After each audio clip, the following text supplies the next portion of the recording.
All right, so we'll continue with more numericals today. 10th, photocurrent recorded in the microammeter in an experimental setup of photoelectric effect vanishes when the retarding potential is more than 0.8 volt. मतलब basically photo current vanish कब होता है? जब potential, stopping potential, ये दोनों equal हो जाते हैं. मतलब at stopping potential current should vanish. क्यों? आपको याद है हमने ग्राफ देखा था. If you remember the graph was something like this. तो स्टॉपिंग पोटेंशियल की वैल्यू पे करंट जीरो हो जाएगा, राइट? तो आपको स्टॉपिंग पोटेंशियल दिया हुआ है ना. और if the wavelength of incident radiation is 4950 angstrom, if the source of radiation is changed, the stopping potential turns out to be 1.2 volt. Find the work function, मतलब phi find करना है, of the cathode material, cathode मतलब emitter basically, and the wavelength of the second source.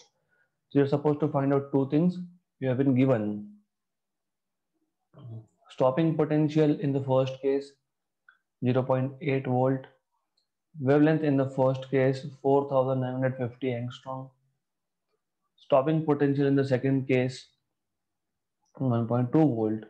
You are supposed to find out two things. First is you have to find out work function of the material of the emitter matlab. Secondly, you are supposed to find out wavelength of the second source, right? So this much information is given to you and you're supposed to find out two different things. Formula, it is easy. You will have to use firstly photoelectric equation. You should remember what is photoelectric equation. आपको याद होगा it was क्या था? What was photoelectric equation? Kinetic energy मतलब E into V0 was kinetic energy equal to H nu minus H nu 0. Okay good. तो ये एक formula लगने वाला है हम लोगों को. And what next formula will use will see later. तो वर्क फंक्शन फाई अगर आपको याद होगा, this is nothing but work function phi. H nu 0 was work function phi. Work function phi निकालने के लिए क्या करेंगे? H nu minus EV0 करेंगे. तो what you can do is in the first case to find out work function of the material, you can say it is H nu minus EV0. You know Hc by lambda 1 minus EV0 1. H into सी मैंने कल ही बताया था 19.89 into 10 power minus 26 minus 34 होता है 10 H में और C में होता है 10 पावर प्लस 8. तो minus 34 plus 8 is minus 26. Minus 26. Wavelength कितना है फर्स्ट सोर्स का? ये आ गया आपका मीटर में. माइनस EV0, E आपको पता होना चाहिए. And EV0, you know this is in volt. तो EV0 ये कैसे सिंप्लीफाई करोगे? You should know this. E की वैल्यू डालो 1.6 into 10 power minus 19 into 0.8. You have to solve this. इसको सॉल्व करना पड़ेगा. इसको सॉल्व करने के बाद आपको वर्क फंक्शन मिल जाएगा, राइट? तो we have successfully found out work function.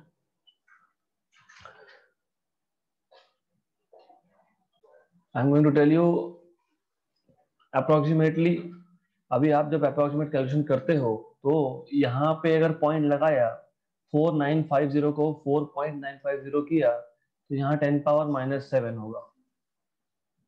ये 10 पर माइनस 7 ऊपर जाएगा, 10 पर माइनस 19 होगा. Very good. और ये अप्रोक्सीमेटली 1 जा और ये 4 जा है. रफली मैं रफ बता रहा हूँ. तो 4 माइनस 16 8 जा 128, तो ये 1.28 into 10 पावर माइनस 19 जूल. तो this will turn out to be रफली 2.73 ऐसा आता है 2 पॉइंट समथिंग 2.8 या 2.73 के आसपास आता है. तो you should know how to do this kind of calculations roughly. So this exact calculation is 2.738 into 10 power minus 19 joule. आपको कभी भी याद रखना work function is normally given in EV. तो phi is equal to 2.738 into 10 पर minus 19 EV में convert करने के लिए चार्ज के साथ आप डिवाइड करोगे. तो जस्ट डिवाइड इट. तो ये आएगा आपका 1.7 something 1.711 according to my calculations eV. तो आपको वर्क फंक्शन मिल गया, आपका पहला पार्ट खत्म हो गया. You are suppose to find out λ2. Stopping potential दिया सेकंड केस में. यस. तो वापस से वही फॉर्मूला यूज करेंगे. वापस हम लोग बोलेंगे EV02 equal to HC by λ2 minus work function. क्योंकि वर्क फंक्शन तो ये मटेरियल का कैरेक्टरिस्टिक्स है, ये फोटोन की वेवलेंथ या फोटोन के फ्रीक्वेंसी पर डिपेंड नहीं करता. तो now you have V02, yes, you know H into C, yes, λ2 find करना है, वर्क फंक्शन पता है. तो E into V0, E 1.6 into 10 power minus 19, 1.2 दिया हुआ है. H into C आपको पता है 19.89 into 10 power minus 19, 26 अपॉन λ2, और वर्क फंक्शन आपके पास है माइनस वर्क फंक्शन की value. You need to make sure that all are in the same units, क्योंकि अगर यहाँ पे गड़बड़ की तो गए. तो you need to make sure कि everything is in the correct units. मतलब ये जो वर्क फंक्शन है ये जूल में चाहिए, right, otherwise there will be problem. तो यहाँ पे ये कन्वर्ट कर लो. तो ये दिया किया ही हमने कैलकुलेट 10 पावर माइनस 19. तो अब क्या है, just have to do this kind of calculation. ये माइनस साइन वहां जाके प्लस होगी. 16 into 12 160 प्लस 32 192. तो ये जो आएगा आपका 1.92 आएगा. 1.92 प्लस 2.738, क्योंकि मैं माइनस को वहां ले गया, into 10 power minus 19 equal to ये जो भी आपके पास आएगा. Let me just make some space here. तो this will be 19.89 into 10 power minus 26 upon λ2. 4.8 नहीं 4.270 into 10 power minus 7 मीटर. मतलब आफ्टर कैलकुलेशन. अच्छा आप एडिशन बता रहे हो क्या? हाँ फिर ठीक है, but I was looking at the final answer. The final answer is 4270 angstrom. So this is how you are supposed to solve. तो ऐसे क्वेश्चन में क्या करना, पहले केस के डेटा से वर्क फंक्शन निकालना, उस वर्क फंक्शन की वैल्यू सेकेंड केस में यूज करना.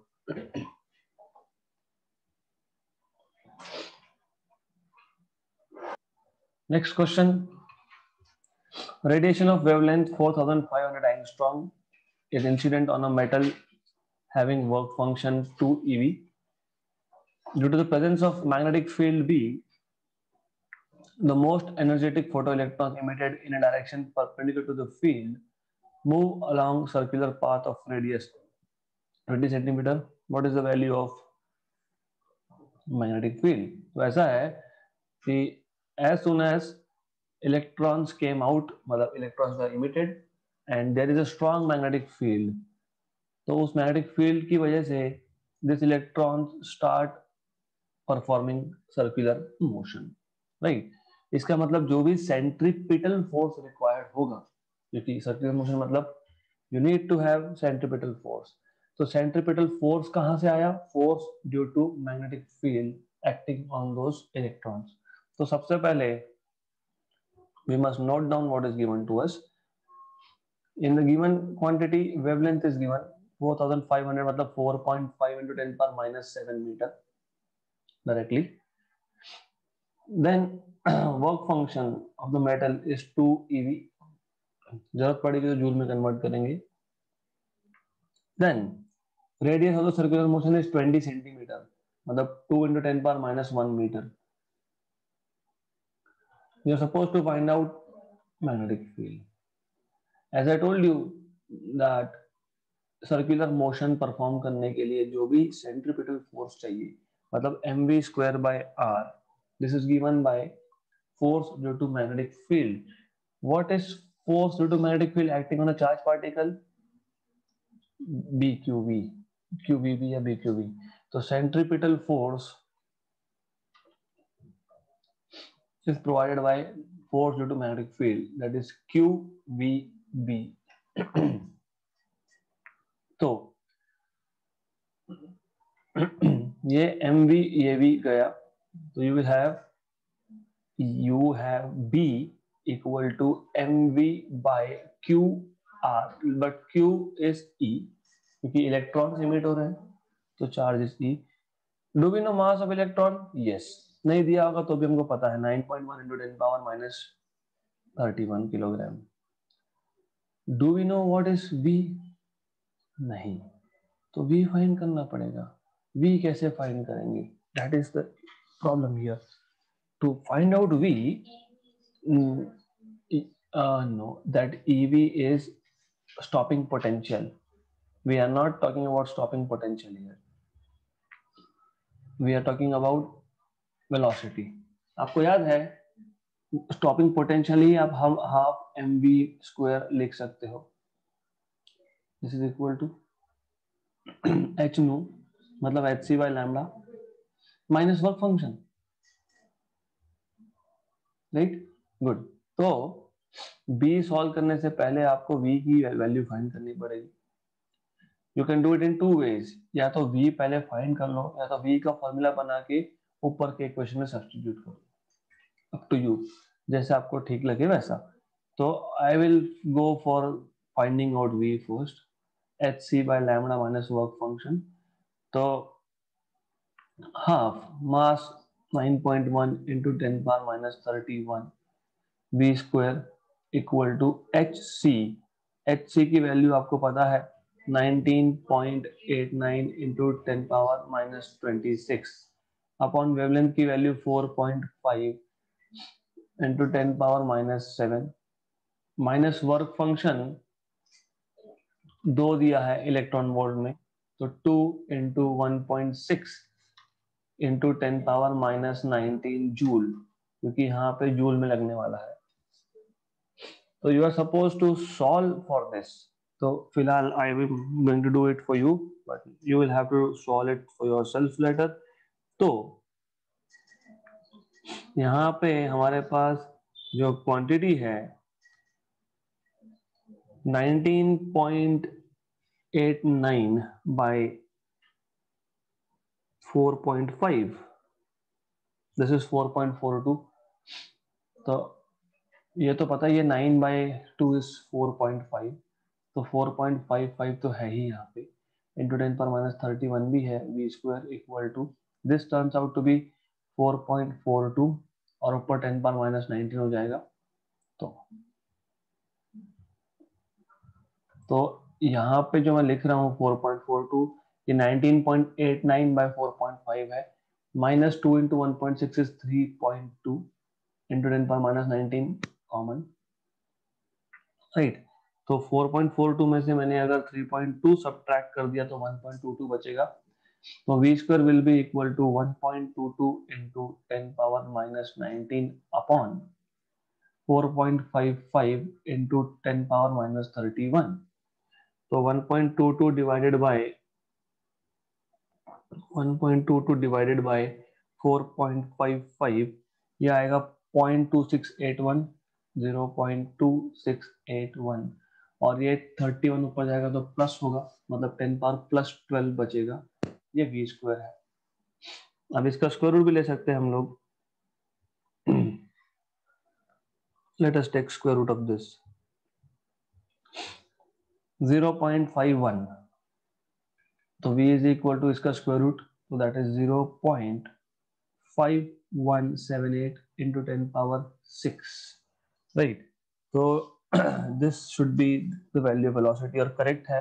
यहाँ पे भी जो वैल्यू पहले मैंने कैलकुलेट करके रखी है 5.178 इंटू 10 पावर 6 की जगह पे 5 हो जाएगा, 10 पावर 5 मीटर पर सेकेंड। आपको मिल गई v की वैल्यू, हमें चाहिए था b, तो now we will find b। तो जैसे आपने लिखा था वहां पे mv by r equal to eb, तो b equal to mv by r e, तो b is equal to m, वापस 9.1 10 power minus 31, this is 5.178 into 10 power plus 5, radius 2 into 10 power minus 1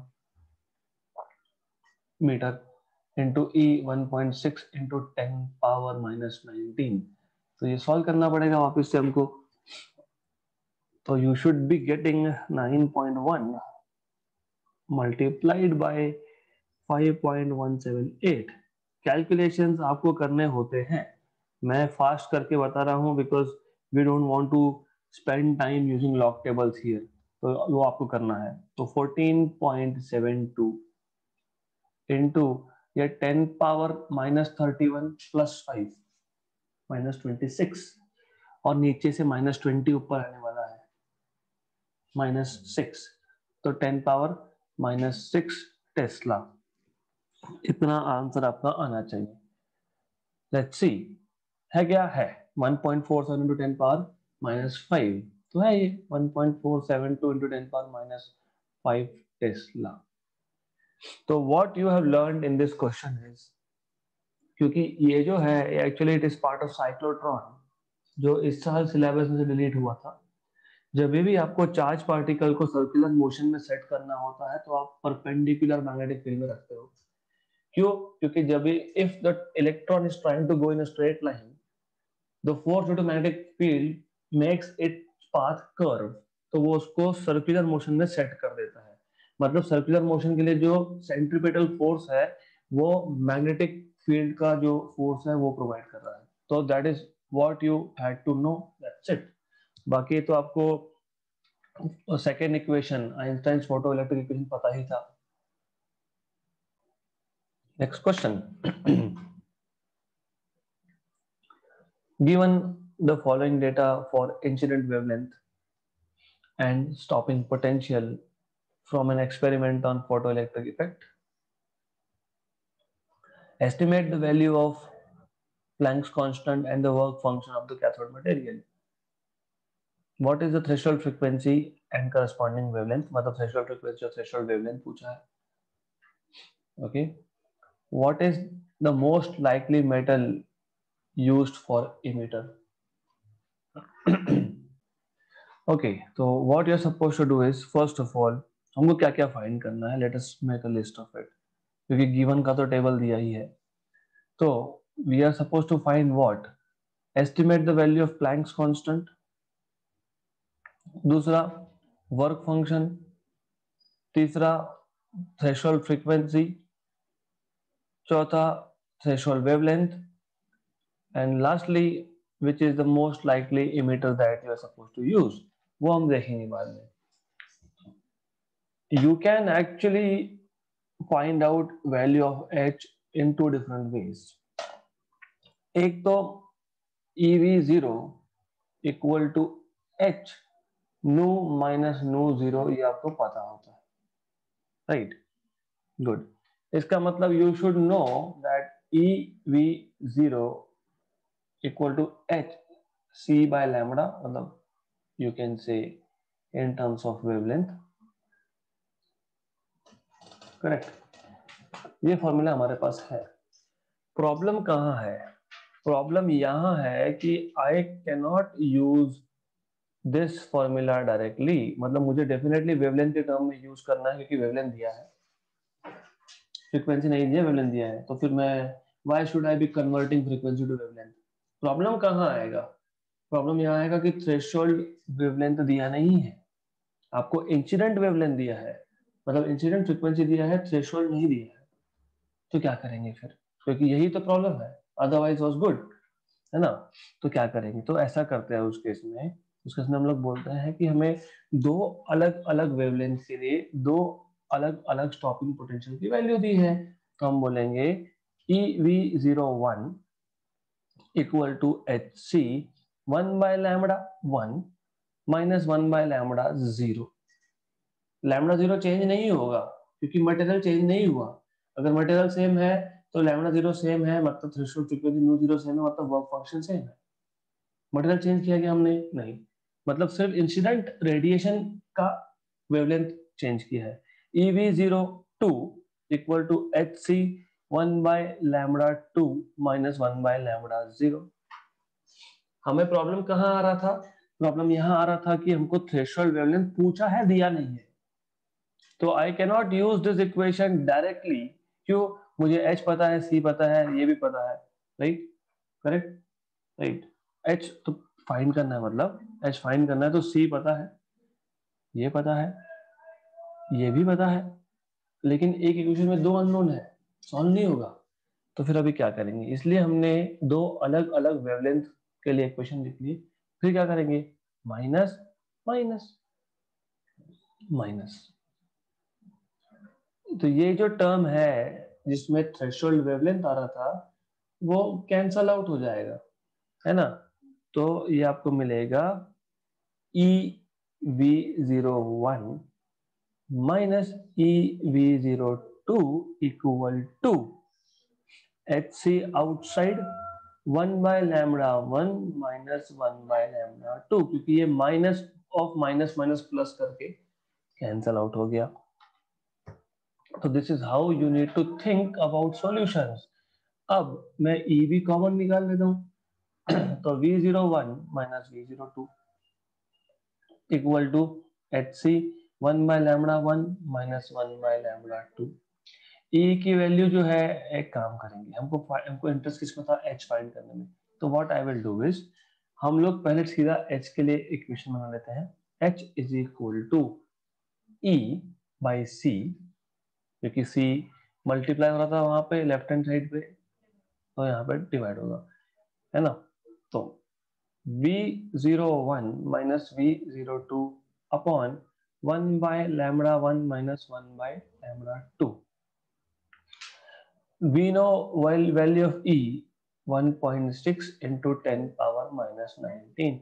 V01 is 1.95 and 2 is 0.5. 1.9 आएगा वो, 1.95 minus 0.5, हाँ 1.45, 1.45, 3 into 10 power 8, 1/λ1 is 2, 5, 3, 6, उल्टा λ1 ये है, good, and ये आया आपका 3650, ये एंगस्ट्रॉम में है ना। तो मैं डिनोमिनेटर्स में 10 पावर माइनस 10 बाहर निकाल लेता हूँ, राइट, माइनस 10, राइट। तो ये you have to solve this thing now, तो you will be getting 1.6 into 1.45, ये 10 पावर 8 ऊपर जाएगा तो -8, 19 -19 और -8 -27, 10 पावर माइनस ऊपर जाएगा, माइनस के साथ ही ऊपर जाएगा, प्लस नहीं होगा, वो डिनोमिनेटर का डिनोमिनेटर है। 10 पावर +8 ऊपर गया तो माइनस हुआ, ये और ऊपर गया -36। Now you have to do required calculation, जो भी है वो आप करोगे। 19 और -8, 27 और 10, तो वो आपका आएगा 37। Then you are supposed to do required cross multiplication in the denominator, तो ये 37 है, ठीक है। दिस इज 3650 माइनस 2536 अपॉन इन दोनों का मल्टीप्लीकेशन जो भी आएगा वो। तो you have to do all this calculation, तो ये सब करते रहो, जो भी आएगा you will be doing it, because we will not put time here in doing those calculations. So ultimately you will be getting 6.428 into 10 power minus 34 joule second as the value of h. 10 पर minus 37 तो आ ही गया था, तो 3 power adjust होने वाले हैं. So 6.428 according to my calculations it is 6.428. That is correct. हमको मिल गया प्लैंक्स कांस्टेंट h. उसके बाद हमको बोला है to find out work function. अभी यही फॉर्मूला उठाना है और वर्क फंक्शन फाइंड करना है. कैसे? नाउ यू ऑलरेडी नो, वापिस से वही चीज है, EV0 इक्वल टू क्या फाइंड करना है? वर्क फंक्शन h नो माइनस वर्क फंक्शन. तो वर्क फंक्शन आपका आएगा h नो माइनस EV0. अब ऐसा है कि आप EV0 की कोई भी वैल्यू ले सकते हो, पहली या दूसरी.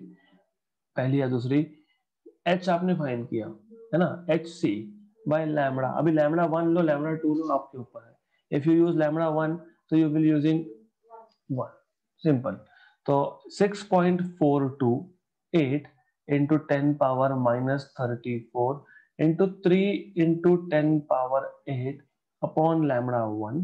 lambda 1 था आपका, if I am not wrong, 2536 into 10 power minus 10 angstrom. E की वैल्यू आपको पता है. What is value of E? 1.6 into 10 power minus 19.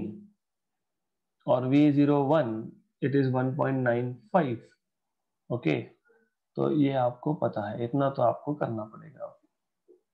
Good. So you are supposed to do this calculations. Then जो भी आएगा ये आपका आएगा जूल में. रफली बता देता हूं मैं आपको. इसको 2.5 कर लिया तो 1 से थोड़ा ज्यादा है, 6.4. 6.5 into 1.2 रफली माइनस 1.6, 1.9, 4 पॉइंट समथिंग आएगा ये आपका इन टोटल. तो 4.48 आ रहा है. करेक्ट.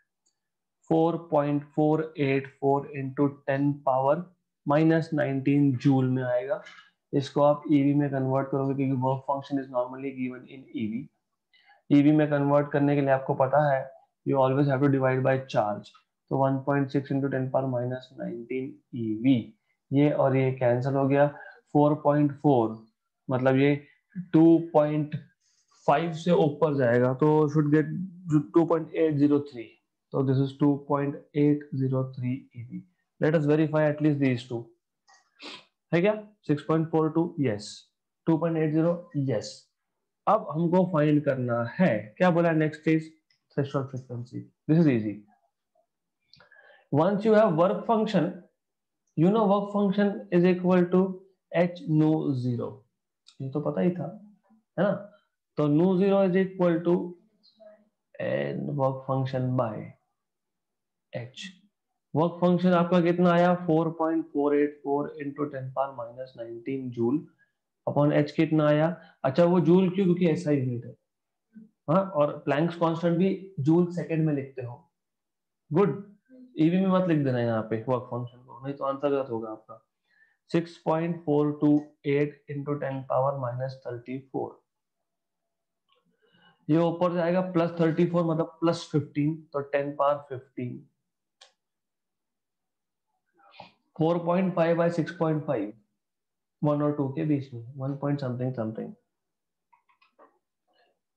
6.67 क्यों आ रहा है यहाँ पर? Let me check. नहीं आना चाहिए 6.6, नहीं आना चाहिए. It can not be. Let me see. 4.4 by 6. अच्छा वो okay okay, that is fine. या दैट इज ओके. तो what they have done is, सिर्फ क्या है एडजस्टमेंट्स किए वहां पे. तो 4.484 डिवाइडेड बाय 6.428 आ गया, बराबर है. बिकॉज मैंने उल्टा लिया था, ऊपर बड़ा नंबर होना चाहिए था टू बी ग्रेटर देन 1, तो ऊपर छोटा नंबर है तो answer should be less than 1. 6975, तो 6.975 इंटू 10^14 हर्ट्ज है क्या? 6.76 है, हमारा 6.9 आ रहा है, ठीक है, मोर और less is the same thing. Okay, तो 4.484, 6.428, फाइन। ये आ गया आपका फ्रीक्वेंसी, थ्रेशोल्ड फ्रीक्वेंसी। फिर क्या बोला है? Find out threshold wavelength. हाँ, तो फिर इजी है। अब थ्रेशोल्ड वेवलेंथ क्या करेंगे? तो सिंपल थिंग, वही फॉर्मूला यूज करेंगे, सिर्फ सी आपको पता है how to find out wavelength if frequency is given to you. कैसे फाइंड करते हैं? nu zero is equal to c by lambda zero, तो lambda zero is c by nu zero, that is 3 into 10 power 8 upon 6.97 10 power 14। Solve करो। 1/7 1/7 10/7 1 point into 3 4 point something आएगा। ये कैसे किया? ये 7 मान लिया, 1/7 को 10/7 लिखा, मतलब मैं सिर्फ पावर एडजस्टमेंट्स कर रहा हूँ। 10/7 मतलब 1 point something, 1 point something into 3 greater than 4, 4 point something, तो आएगा 4 पॉइंट समथिंग। यस, 4440, तो 4440 एंगस्ट्रॉम में कन्वर्ट करने के बाद आएगा। कैलकुलेशन आपको करने पड़ेंगे। So it is this way you are supposed to do। इस चैप्टर के कैलकुलेशंस थोड़े लंबे हैं, तो आपको करना पड़ेगा ये। You can not rely on anyone else, and I hope you know how to use log tables. So next question, I want you to do it now by yourself। Calculate the wavelength associated with an electron, its momentum and speed when it is excited through a potential of 54 volt, when it is moving with kinetic energy of 150 eV। The thing is, in such questions, सबसे पहले I'll solve a part। I'm not going to write what is given and what not। आपको क्या क्या बोला है? Wavelength, तो wavelength आप directly find कर सकते हो, क्योंकि इलेक्ट्रॉन है इसलिए मैं ये फॉर्मूला यूज कर रहा हूँ। मैं प्रोटॉन के लिए फॉर्मूला यूज नहीं कर सकता, you need to know this. ये है 12.28 upon root of 54। Root of 54 7.3 something आता है, 7.34 या 32 जो भी आएगा, एंगस्ट्रॉम में आपको मिल गया। 54 का रूट, 54 का रूट आपको मिल गया, तो this happens to be 1.67 angstrom. ठीक है, no one is telling you to write in nanometre, it's okay, good. Then ये हो गया first thing that you wanted to find. फिर आपको बोला है फाइंड आउट मोमेंटम। आपको पता है lambda is h upon p, तो p is h upon lambda. h की वैल्यू 6.64 इंटू 10 पावर 6.64 होती है ना, 10 पावर -34। लैम्बडा क्या है आपके पास? 1.67 इंटू 10 पावर -10। सीधा सीधा वंस और फोर्स है ये, रफली। तो 40 के आसपास आंसर आएगा, है क्या? 40 के आसपास, यस। तो ये आपको मिल जाएगा 3.97 into 10 power -24, that is correct, good. जो भी यूनिट होंगे, है ना। मोमेंटम आपको पता है, momentum is mass into velocity, kilogram metre per second, kg metre per second. And in exam you need to pay proper attention while writing down this unit, क्योंकि half mark जाते हैं if you don't write down units, good. Then in third case you are suppose to find out speed. अभी जब momentum पता है, अभी momentum find किया, तो एम वी होता है, तो v क्या आएगा? Momentum by mass. मोमेंटम कितना है? 3.90 इंटू 10 पावर -24। मास कितना है इलेक्ट्रॉन का? 9.1 इंटू 10 पावर -31, राइट। रफली ये 4/9, तो आपको ये मिल जाएगा जो भी आंसर आपको करना होगा, यस। तो ये यू कैन सॉल्व दिस।